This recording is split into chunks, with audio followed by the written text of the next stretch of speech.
Do you remember the first time you watched The Devil Wears Prada? That was in 2006. You might have been sitting on your familiar sofa, turning on the bulky television, and being completely drawn into the glamorous but cold world of Runway magazine. Back then, most of us saw ourselves in the struggles of Andy Sachs. We used to laugh when she wore that baggy blue sweater.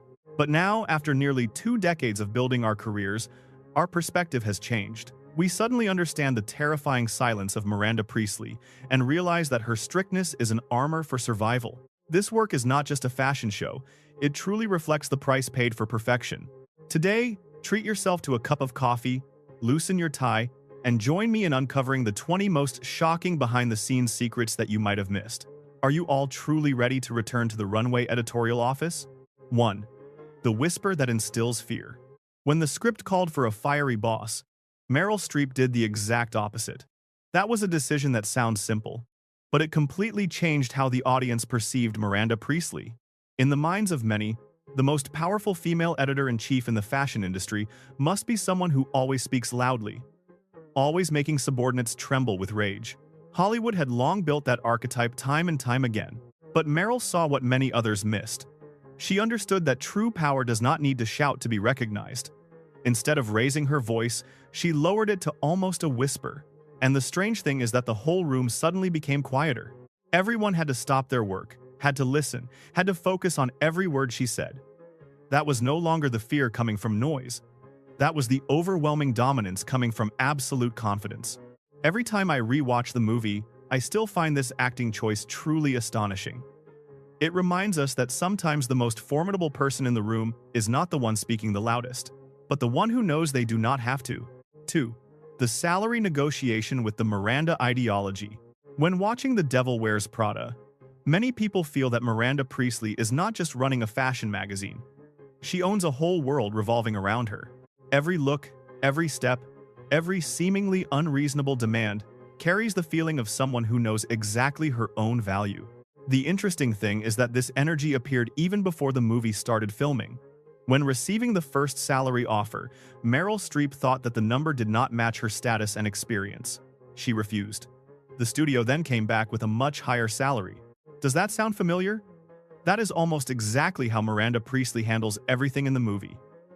No lengthy explanations, no seeking approval from others, simply setting her own standard. Perhaps that is why every time Miranda enters the frame, the audience implicitly believes in this character. Her power does not feel like it is being acted. It feels like something that already existed within that person. And this is what I always love about the movie after all these years. Miranda is not memorable just because she is demanding. She is memorable because she makes us believe that the woman spent a lifetime building the position she is in. 3. The classic role theft from the Zen Garden. If there is one thing that makes the audience love Andy Sachs from the very first minutes of The Devil Wears Prada, it is the feeling that she completely does not belong to the glamorous world of Runway. Andy walks into the editorial office with simple clothes, a confused look, and the feeling like she just walked into the wrong door. The interesting thing is that in real life, Anne Hathaway was almost in a similar situation when pursuing this role. She was not the top choice of the studio. Even after many previously considered candidates, the chance for Anne was still very slim. But just like Andy refusing to give up on Miranda Priestly, Anne did not give up on her dream role either. The story of her writing the words, "Hire me in the sand of the Zen garden of a Fox executive," sounds almost like a Hollywood movie scene rather than real life. Perhaps that is why the performance of Anne still makes viewers feel authentic to this day. She did not have to pretend to be Andy Sachs. In a way, she had already lived that story herself. And think about it. If one of the initial choices had taken the role, would The Devil Wears Prada still bring the relatable and empathetic feeling as we remember over the past 2 decades? 4. The airport incident that created the Emily icon? Every time I rewatch The Devil Wears Prada, I always have the feeling that Emily Charlton is the character capable of stealing a scene faster than anyone else. With just an annoyed look, a curt reply, or a frustrated sigh, Emily makes the audience laugh even though she is almost always in a state of stress. The interesting thing is that many of those characteristic traits stemmed from a completely unplanned situation. On the day of the casting, Emily Blunt was rushing to the airport. She showed up in simple jeans, looking tired and a bit irritable due to the tight schedule. But instead of trying to hide that, she brought all that energy into the audition. and that was the exact moment the director saw Emily Charlton. When watching the movie, we easily think this character was elaborately built from the beginning. But in reality, many of the most memorable personality traits came from Emily Blunt herself. The dry British sarcasm, the constant annoyance, and the razor-sharp dialogue pacing created a character no one could forget. Sometimes cinema has very strange things. A nearly missed flight accidentally created one of the most beloved characters of the movie. 5. The echo from the supermarket into the script. One of the things that makes The Devil Wears Prada still appealing after nearly 2 decades is the seemingly simple dialogues that the audience remembers forever. And Emily Charlton saying, "I am hearing this, and I want to hear this," is definitely on that list. The first time I heard that line, I laughed. Not because it was so funny, but because it sounded like a very familiar type of power. No need to yell, no need to get angry. Just a few short words are enough to make the other person understand exactly their place in the conversation. The interesting thing is that the inspiration for this line came from a very ordinary place, a supermarket. Emily Blunt once heard a mother talking to her child in a cold but fully controlled tone. She memorized the emphasis, the rhythm, and brought it into the character Emily Charlton. Perhaps that is why this line sounds so real. It was not born in a luxurious writing room, it was picked up from everyday life. And I think that is also the secret of the movie. Behind the lavish fashion world, many of the most memorable moments stem from very ordinary things that all of us have encountered somewhere in life. 6. The improvised moment, gird your loins. There are lines that become part of the soul of a movie to the point that people think they were written from the very first days. But with The Devil Wears Prada, the famous warning, gird your loins, appeared entirely thanks to the improvisation of Stanley Tucci. Every time Nigel uttered that phrase, the entire runway office immediately switched to a state of alert. Phones were put down, staff adjusted their clothes. The atmosphere changed in just a few short seconds. The interesting thing is that phrase helps the audience understand the culture of runway faster than any explanation. We do not need anyone to tell us how terrifying Miranda is. Just looking at the reaction of everyone after that warning is enough. When re-watching today, I still feel this is one of the funniest details of the movie. It is like an internal code only those who survive in that environment can understand. And perhaps anyone who has worked under a demanding boss has had their own version of gird your loins. 7. 72 hours to become the soul of the editorial office. If Miranda is the brain of Runway, Nigel is the heart of that place. The amazing thing is that Stanley Tucci only officially accepted the role a few days before the movie started filming. In a project with hundreds of people participating in preparation for months, 3 days is almost nothing. But when watching the movie, no one gets the feeling that Nigel was a character added at the last minute. On the contrary, he appears as if he had existed in this world for a very long time. Nigel understands every unwritten rule of the fashion industry. He understands Miranda, and more importantly, he understands Andy. The scenes where Nigel guides Andy always bring a special warm feeling amidst a high-pressure environment. He does not just teach her how to dress, he teaches her how to survive. Perhaps that is why the audience loves this character so much. Amidst the power struggles and ambition, Nigel is the only one who makes Runway feel more human. And it is hard to believe that everything started just a few days before the cameras rolled. 8. The cruel weight loss paradox on set. One of the biggest themes of The Devil Wears Prada is the pressure regarding physical appearance in the fashion industry. The movie constantly shows the harsh standards that women must face to be recognized in that environment. However, behind the camera, there existed a rather bitter paradox. To portray Andy before and after entering the runway world, Anne Hathaway had to change her appearance according to production requests. The audience sees an impressive transformation on screen, but behind that are months of extremely strict eating and weight control. Every time I watch the scene where Andy steps out of the elevator with a completely new look, I always think this is not just a fashion moment. It is also a moment marking a major change in the life of the character. What makes the movie still valuable today is that it dares to ask the question that many people have asked themselves in real life. How much changing of ourselves for success is considered too much? And is the price paid truly worth it? 9. The million-dollar visual trick on screen. One of the reasons why The Devil Wears Prada is still beautiful after nearly 20 years is the almost perfect wardrobe. From the coats of Miranda to the constantly changing outfits of Andy, everything creates a feeling of luxury, expense, and belonging to the most powerful class of the fashion industry. But there is an interesting secret behind the screen. The audience sees over $1 million worth of clothes on screen, while the actual budget for costumes was only a small fraction of that number. Designer Patricia Field had to use all the prestige she had accumulated over decades to borrow outfits from top fashion houses. Perhaps that is what I love most about cinema. Sometimes magic does not come from money. It comes from experience, relationships, and the trust that professionals have for each other. The clothes we see on screen are not just fashion. They are the result of a highly creative behind-the-scenes campaign that most audiences have never known about. 10. The devil does not actually wear Prada. After watching the movie for the first time, many people thought Miranda Priestly must surely wear Prada from head to toe. After all, the movie title says so. But the truth is much more interesting.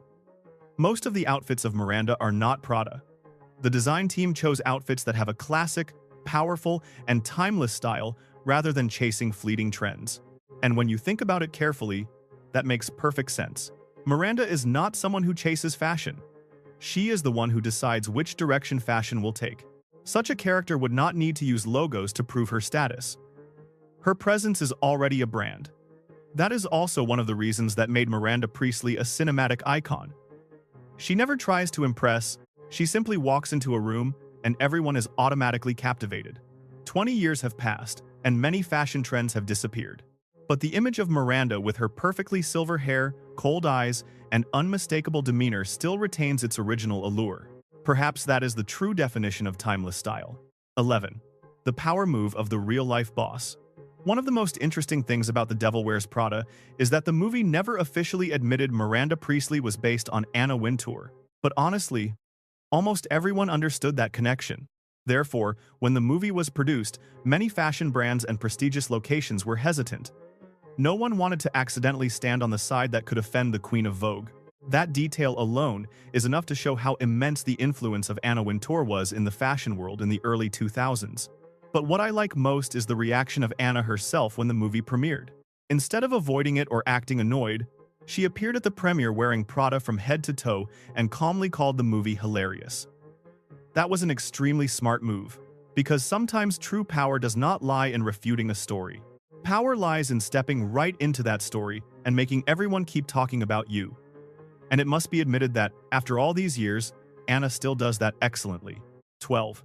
The dark truth about the hustle culture in the 2000s.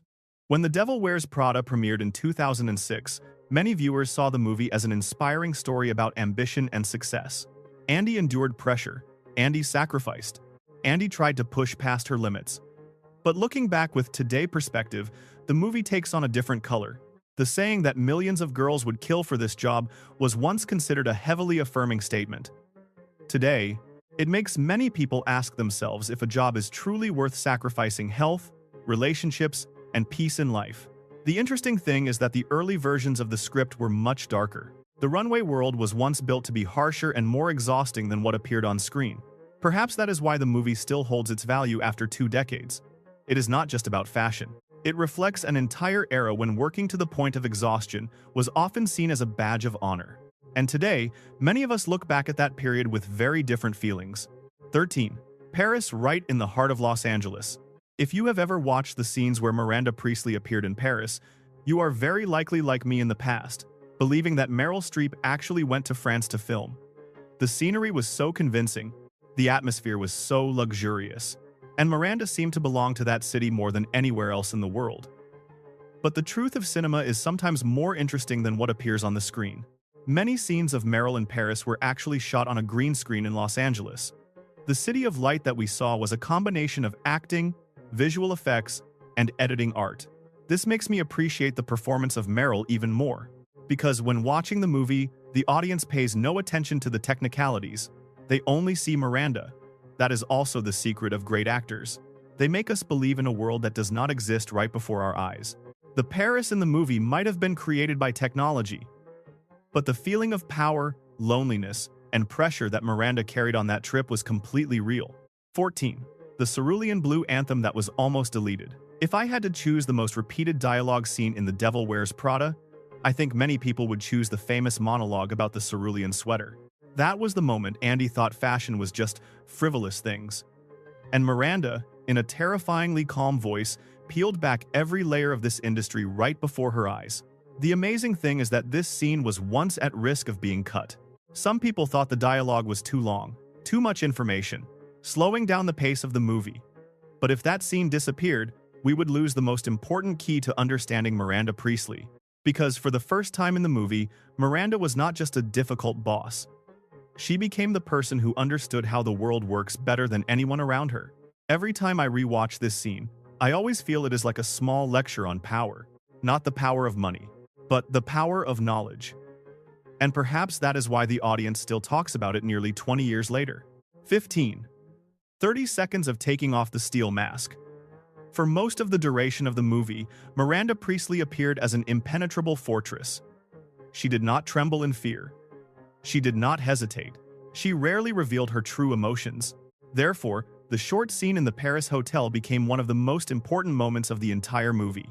Miranda sat alone. No perfect makeup, no entourage, no spotlight of the fashion world. Just a woman holding her divorce papers and trying to keep her world from collapsing. What I always love about this movie scene is that it only lasts for a few dozen seconds. The movie did not try to turn Miranda into a victim. It simply allowed the audience to see the human behind the icon. Then, immediately after that, she took a deep breath and returned to her familiar shell. Perhaps that is the most heartbreaking moment of The Devil Wears Prada. Not when someone lost their job, not when someone got scolded, but when we realize that behind the most powerful people, there are also wounds that no one is allowed to see. 16. The ultimate loneliness in the trailer. There is one thing that I only truly realized after rewatching The Devil Wears Prada many times. Miranda Priestly almost always appeared alone. She walked into the meeting room alone. She left the office alone. Even in the most crowded moments, Miranda still created a feeling of being detached from everything. The amazing thing is that this feeling did not just come from the script. To build the character, Meryl Streep actively kept her distance from the rest of the film crew. While Anne Hathaway, Emily Blunt, and Stanley Tucci frequently chatted and laughed together, Meryl spent most of her time alone in her trailer. When I learned this story, I started looking at Miranda from a different angle. We usually focus on her power, but the movie also quietly tells the price of that power, because the higher she climbed, the lonelier Miranda became. Perhaps that is why this character still haunts the audience for many years. Behind those cold eyes is a woman who has almost no one left to truly share her life with. 17. The depressing coat toss. If asked what is one of the most iconic actions of Miranda Priestly, I believe many people will immediately remember the scene where she casually tossed her coat onto the desk of Andy. Just a few short seconds. No looking. No explaining, no words spoken. But somehow that scene spoke volumes about the entire power of Miranda in the runway world. The funny thing is that behind that seemingly perfect moment was a small battle on set. Meryl Streep had to perform the coat-tossing scene many times to make the coat land exactly in the desired spot. And I think this is one of the most interesting secrets of cinema. The most natural-looking moments are often the most meticulously prepared moments. When watching that scene, the audience felt Miranda did not need to try at all. But in reality, to create that effortless feeling, Meryl had to work extremely meticulously. That is also why great actors always make everything look much easier than reality. 18. Everybody wants to be us. One word that changed history. In a movie full of memorable lines, the final moment between Miranda and Andy is always the thing that makes me think the most. According to the original version, Miranda would say, "Everybody wants to be me." It sounds very fitting for the character. But Meryl Streep suggested changing it to, "Everybody wants to be us." Just one word. But the meaning completely changed. If it was me, Miranda was only talking about herself. But when changed to us, she accidentally pulled Andy into the same power system that she once thought she was different from. That is a very subtle detail. Throughout the movie, Andy always believed she stood outside that glamorous fashion world. But in the end, Miranda saw what Andy did not want to admit yet. She was also attracted to that world. And honestly, perhaps many viewers were too. We can criticize power, fame, and status, but at the same time, we are also drawn to them. It is that contradiction that makes the movie so much smarter. 19. The only keepsake Meryl kept. After big movies, actors usually keep a few items as souvenirs. It could be a ring, a pair of shoes, or a prop associated with the character. But the case of Meryl Streep in The Devil Wears Prada is quite special. After the movie ended, most of the outfits associated with Miranda Priestly did not stay in her wardrobe. Many items were taken away for charity activities. The only item Meryl decided to keep was the iconic green coat. I really like this detail. Because in a movie famous for lavish fashion, the thing that was kept was not the most expensive or glamorous item. It was the item associated with the memory of the character. Perhaps after all the awards and success, what remains for an actor is still the emotion that the role brings. And when thinking of Miranda Priestly, that coat is like a small piece of memory of a character who has become immortal in pop culture. 20. The 2026 Oscar aftermath, when movie and real life become one. There are movies that end when the credits roll, but The Devil Wears Prada seems to have never truly ended. Many years after the movie premiered, the characters, dialogue, and behind-the-scenes stories continue to live on in pop culture. And the moment at the 2026 Oscar Awards ceremony is a very interesting proof of that. When Anna Wintour appeared with Anne Hathaway and humorously called her Emily, the audience immediately understood the joke. No explanation needed, no introduction needed. That is a sign showing the movie has gone far beyond the scope of a regular cinematic work. What I like most about this moment is the feeling that all boundaries between movies and real life suddenly become blurred. The people who once inspired the story are now participating in the story itself. 20 years is a long enough time for many movies to be forgotten. But with The Devil Wears Prada, it seems the story is still being written more every day. And perhaps that is the clearest sign of a classic work. When looking back at The Devil Wears Prada after all the stories behind the camera, what remains is not just fashion, power, or sharp dialogues, but the feeling that we just witnessed a very real world, hidden beneath the glamour of cinema. Every character, from Miranda to Andy, from Nigel to Emily, carries a very ordinary human part: ambition, exhaustion, loneliness, and the desire to be recognized. Perhaps that is why the movie still lives forever in the memory of the audience, even though more than 2 decades have passed. And as the story in real life continues to echo, perhaps the most important question is not who is right or who is wrong, but what kind of person we will choose to become when standing between pressure and opportunity. Thank you for accompanying to the end of the video. If you have ever watched The Devil Wears Prada, please share the moment you remember the most.